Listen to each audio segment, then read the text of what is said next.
ಶರಣರೇ ಹೇಳಿದಂತ ಮಾತು. ಇದನ್ನ ಇವನ್ ಯಾಕೆ ಬರೆದ್ರಪ್ಪ?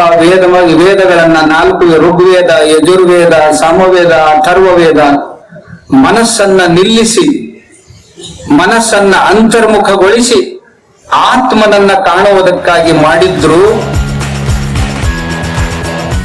ಶರಣರು ಯಾವ ರೀತಿ ಪ್ರತಿಪಾದನೆ? 4 ವೇದ, 6 ಶಾಸ್ತ್ರ, 18 ಪುರಾಣ, 28 ದಿವ್ಯಾಗಮಗಳು ಇವು ಯಾಕೆ ನಿರ್ಮಾಣ ಮಾಡಿದಿರಿ ಸ್ವಾಮಿ? ದಯದಿಂದ ಕರುಣಿಪ್ಪದು. ಒಬ್ಬ ಶರಣರು ಹೇಳ್ತಾ ಇದ್ದಾನೆ, ಕೇಳೈ ಮಗನೇ, ಹರಿಸುರ ಬ್ರಹ್ಮಾದಿಗಳು, ದೇವ ದಾನವ ಮಾನವರುಗಳು, 88 ಕೋಟಿ ಮುನಿಗಳು ಇವರೆಲ್ಲರೂ ಮನವ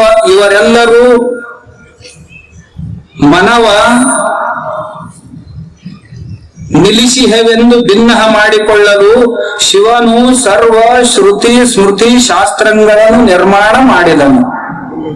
ಶಿವನೇ ಇವುಗಳನ್ನ ನಿರ್ಮಾಣ ಮಾಡಿದ, ಯಾರಲ್ಲೋ ಹಕ್ಕು ಅಂತ ಶರಣರು ಹೇಳ್ತಾ ಇದ್ದಾರೆ. ವೇದಾಂತ ತತ್ವಂ ಅಧಿಕಂ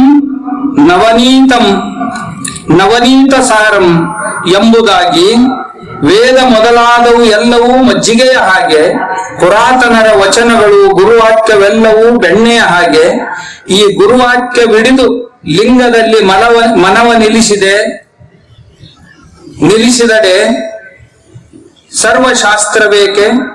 ಮನವು ಲಿಂಗದಲ್ಲಿ ನಿಲ್ಲದಿದ್ದೊಡೆ ಏನು ಮಾಡಿದರೂ ನಿಷ್ಫಲ.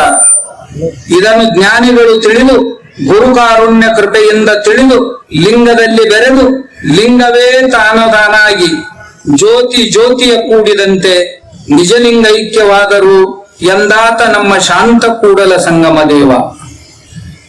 ಶರಣರೇ ಹೇಳಿದಂತ ಮಾತು. ಇದನ್ನ ಇವನ್ ಯಾಕೆ ಬರೆದ್ರಪ್ಪ? ವೇದಗಳನ್ನ 4 ಋಗ್ವೇದ, ಯಜುರ್ವೇದ, ಸಾಮವೇದ, ಅಥರ್ವವೇದ, ಆಮೇಲೆ 28 ಆಗಮಗಳು, 6 ಶಾಸ್ತ್ರಗಳು,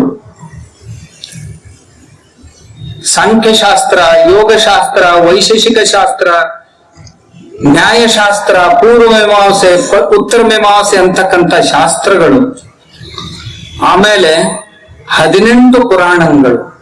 ಇವನ್ನೆಲ್ಲ ಯಾಕೆ ನಿರ್ಮಾಣ ಮಾಡಿದ್ರು ಅಂದ್ರ, ಮನಸ್ಸನ್ನ ನಿಲ್ಲಿಸಿ, ಮನಸ್ಸನ್ನ ಅಂತರ್ಮುಖಗೊಳಿಸಿ ಆತ್ಮನನ್ನ ಕಾಣುವುದಕ್ಕಾಗಿ ಮಾಡಿದ್ರು. ಅದನ್ನ ಭಗವಂತನೇ ಮಾಡಿಸಿದ ಅಂತ ಹೇಳಿ, ಶಿವನೇ ಇದನ್ನ ಮಾಡಿಸ್ಯಾನ ಅಂತ ಶಿವನನ್ನ ಪುರಸ್ಕರಿಸಿದ್ದಾರೆ. ಇದನ್ ಬಿಟ್ಟು ಇನ್ನೇನ್ ಮಾಡೋರದೇರಪ್ಪ ಅಂತ ಕೇಳ್ಯಾರ. ಇದು ಒಂದೇ ವಚನ ಅಲ್ಲ, ಮತ್ತ ಇನ್ನ ಇಂಥವು ಸುಮಾರು ವಚನಗಳದಾವ. ಒಂದೇ ವಸ್ತು ತನ್ನ ಲೀಲೆಯಿಂದ ಪರಮಾತ್ಮ ಜೀವಾತ್ಮವಾಯಿತು.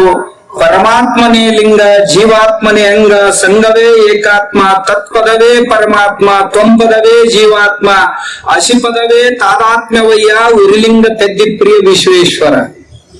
ಇದಕ್ಕಿಂತ ಒಳ್ಳೆಯದಾದಂತ ವೇದಾಂತ ವಾಕ್ಯ